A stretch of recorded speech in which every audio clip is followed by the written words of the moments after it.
Salut, c'est Trado, je suis content de vous retrouver pour la mise à jour de l'analyse technique du CAC 40. Alors au menu du jour, des menaces encore plus pressantes de la part des États-Unis sur l'Iran. Les États-Unis qui annoncent prendre de nouvelles mesures radicales pour sanctionner le guide suprême iranien, et forcément après avoir pris 8%, plus de 8% quasiment en ligne de droite, et après être venu se heurter à une résistance hebdomadaire, eh bien accroît la légitimité d'une petite pause à laquelle on assiste depuis 2 séances. Alors on va commencer par le plus simple. Le plus simple, c'est de remarquer que nous avons buté, on a déjà parlé au point près sur la résistance hebdomadaire des 5580 à 5602.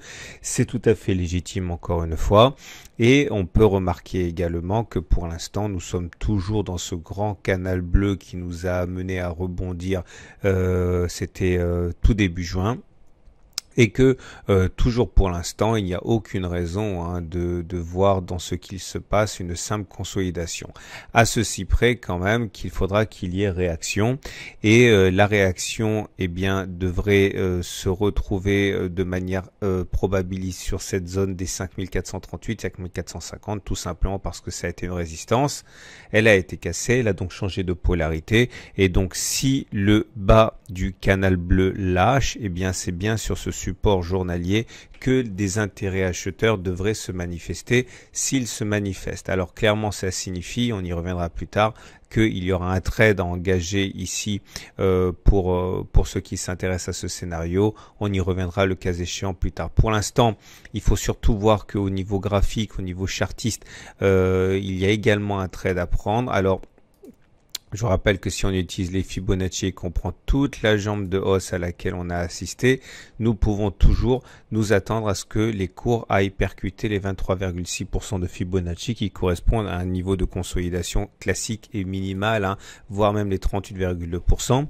En ce sens, il faut savoir que ceux qui ont engagé un trade, je l'ai déjà expliqué hier, mais j'y reviens, ont attendu que le ratio gain-risque soit suffisamment intéressant pour le faire.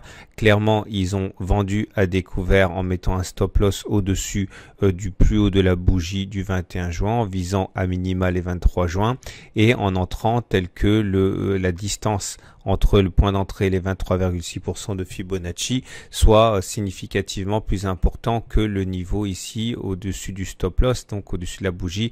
Alors par exemple, j'en ai parlé hier et ça s'est produit, vous voyez, regardez au plus haut de la séance de ce lundi.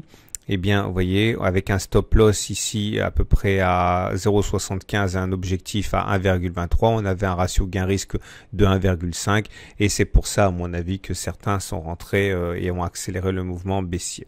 Vous notez également, si vous voulez, qu'on a la troisième bougie rouge d'affilée ici, ce qui montre bien la pression baissière, puisque ça veut dire que 3 séances de suite, on clôture plus bas que l'on a ouvert. J'avais déjà dit sur la séance de lundi soir, de vendredi soir, que la bougie qui avait été proposée par le marché était mauvaise, puisqu'on avait une clôture dans le tiers baissier avec une longue mèche haute. Ça nous invitait à considérer une continuation de la baisse, et en ce sens, ce qui s'est passé lundi n'est absolument pas surprenant. On enchaîne avec les éléments purement techniques. On va mettre la moyenne mobile à 20 jours qui est toujours ascendante, donc on est en tendance haussière. Nous avons la moyenne mobile à 7 jours ici qui est ascendant, et les Bollinger. Je vous rappelle que là aussi tout se passe de manière probabiliste, puisque j'avais expliqué qu'une fois que nous avions une autre setup trade au bulle, je vous rappelle que c'est une réintégration, c'est une situation où il y a une bougie entière en apesanteur au-dessus de la Bollinger supérieure telle qu'elle est apparue sur la séance de jeudi 20 juin, où la Bollinger supérieure ne touchait pas la bougie, mais entre-temps elle l'a touchée, mais à l'époque elle ne le touchait pas. J'avais expliqué qu'on assistait sans doute à la fin de la hausse, ce qui s'est produit sur la séance de vendredi, et que donc à partir de là, un retour sur la M7 est hautement probable. Maintenant, si on ne devait pas aller chercher la M20 et qu'on devait inscrire un nouveau plus haut de manière probabiliste encore, vous remarquerez qu'on a de fortes chances d'aller chercher la M20. Donc il vaudrait mieux aller chercher la M7, ça éviterait d'aller chercher la M20 par la suite.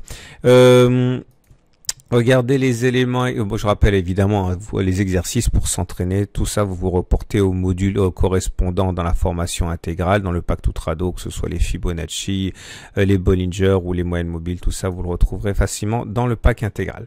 Momentum au-dessus de 0, c'est bien, MACD au-dessus de 0, c'est bien, par contre alerte, hein, puisque comme vous pouvez le voir, il y a des éléments qui montrent qu'on a engagé un cycle baissier, le stochastique vient de croiser son signal, le MACD vient de croiser, le MACD 0 vient de croiser son signal, le RSI vient de sortir de sa zone de surachat et tout ça, ça milite hein, pour le début d'un cycle baissier. Vous connaissez la règle, hein, pour l'instant c'est pas trop grave, mais si eh bien les indicateurs techniques rapides qui viennent de passer baissier entraînent dans leur sillage les indicateurs lents que sont le momentum et le MACD, eh bien là par contre on entamerait sans doute un cycle baissier un petit peu plus profond. Mais pour l'instant, il faut simplement espérer qu'au moment où les indicateurs techniques rapides que je viens de mentionner repassent haussier, eh bien les autres indicateurs, les indicateurs lents soient toujours haussiers et ça sera une formalité pour aller tester les précédents plus hauts, toujours de manière probabiliste. Hein. On termine comme d'habitude avec l'Ichimoku, que voilà. Et pour l'Ichimoku, c'est la même chose, hein, tout a déjà été dit précédemment, à savoir que pour l'instant, nous ne sommes pas sur une zone qui milite pour une hausse ni une baisse de moyen terme. Hein. Nous avons eu un twist, un autre twist, ça veut dire que tout ce qui se passe entre les 5600 et les 5150, eh bien, ce sont des gesticulations. Je considère que il faudrait passer au-dessus de 5600 et comme on a une grosse résistance ici, on va dire les 5660 pour qu'une hausse puisse être de moyen terme puisse être considérée. Et pareil, il faudrait descendre en dessous de 5150 pour qu'une baisse de moyen terme soit considérée. Donc globalement entre 5660 et 5150, ce n'est absolument pas significatif ce qui se passe. Voilà, je vous souhaite une excellente journée et je vous dis rendez-vous sur le blog pour voir les matrices de trading, les analyses sur l'or, l'argent, Bitcoin, les analyses de moyen terme, de long terme, etc. Tout ce que vous ne voyez pas dans cette vidéo, il y a un lien à la fin de la vidéo pour vous y rendre. Voilà. À demain pour la mise à jour.